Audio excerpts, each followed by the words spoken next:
Before I start, I want to tell you a story that haunts me to this very day. The year is 2013, and an Indian man is working behind the counter at a local gas station in Lexington, Kentucky, where I'm from.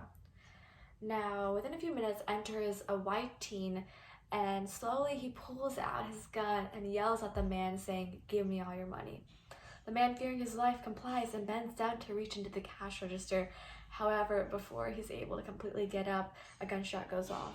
And in the span of 5 minutes, a man loses his life, a family loses a father, and my dad loses a very good friend. This teenager was given a life sentence by the persecutor. Now, let me tell you another story.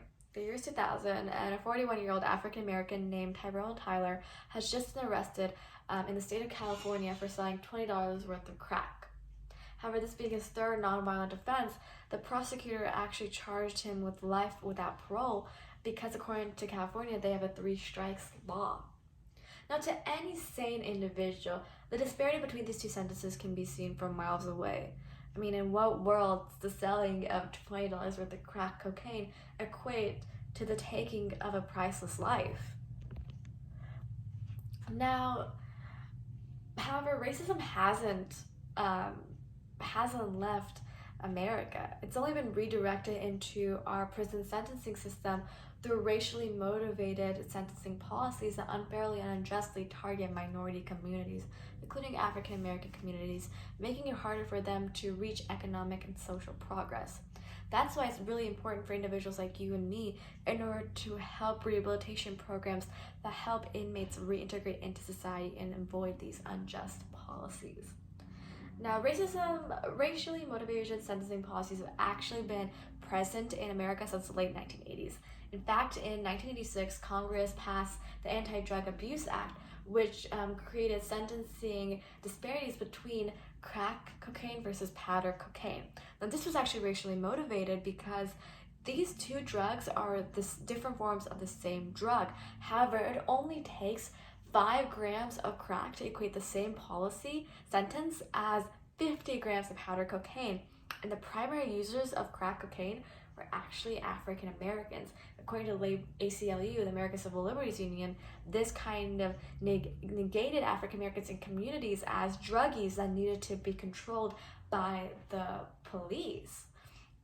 Now, in addition, according to the ACLU, African Americans spend as much time in prison for nonviolent offenses as white Americans do for violent offenses. And even though African Americans only make 15% of the United States total population, they make up around 65% of individuals who are serving life without parole behind bars for nonviolent offenses. To rub salt on the wound, it's very difficult for prisoners after leaving prison to stay within society because they don't have the type of support, economic and social support that is needed. In fact, the recidivism rate for African Americans is one of the highest in the nation, with 81% usually returning back into the slammer after 5 years of being released. Now, that's why it's very clear that African Americans are unfairly targeted by America's racially motivated sentencing policies. And though it's not within our capacities as college students to rally against the very laws that trap them in this endless cycle of incarceration, we can help ease their integration back into society. Prison focuses on punishment, and maybe that's where the problem lies. Educational, vocational, and drug rehabilitation programs over the years have proven to help prisoners gain the support that they need in order to escape that cycle of incarceration. In fact, a rehabilitation program in the state of Minnesota found to reduce recidivism rates by around 15% in Minnesota.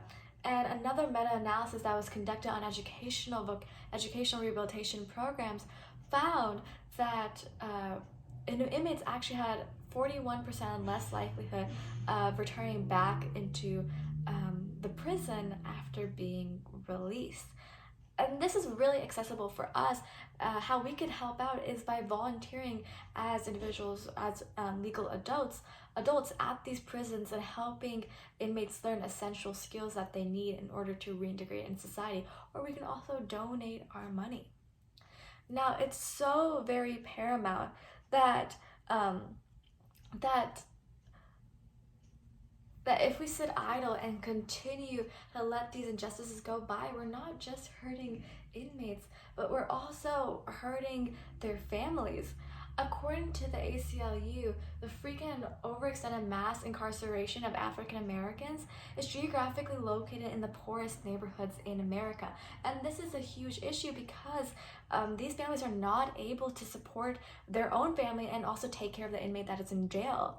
In addition to that, it has been found by an ethnographic study conducted by the District of Columbia that the children of families who serve time behind bars actually suffer greatly from psychological disorders because they're not receiving that support that they need in their parental figures, and they typically suffer from depression and or anxiety. However, this reality can change if we find it within our hearts to open up and help these individuals. Joan Pertia, a professor of law at Stanford University, actually stated that rehabilitation programs reduce recidivism rates if they incorporate proven principles and target specific offenders. If we can implement effective programs, we could expect to reduce recidivism rates by 15 to 20%, according to her. The idea is simple. With less individuals behind bars, us as taxpayers we can pay less money to these prisons to operate. And that's actually really, really beneficial for us. In fact, according to the Minnesota Rehabilitation Program, the state actually saved $1.25 million in expenses for their prison operation systems.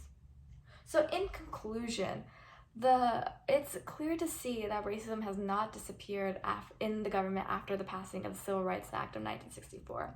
However, we can make a difference in helping it reduce within our communities. Now, of course, there will be individuals that unfortunately are not as fortunate and have to spend the rest of their life in prison. And so I want to end this speech with the words of Tyrone Tyler. I might be locked up, but I'm free on the inside. I may be locked up in here, but I'm free.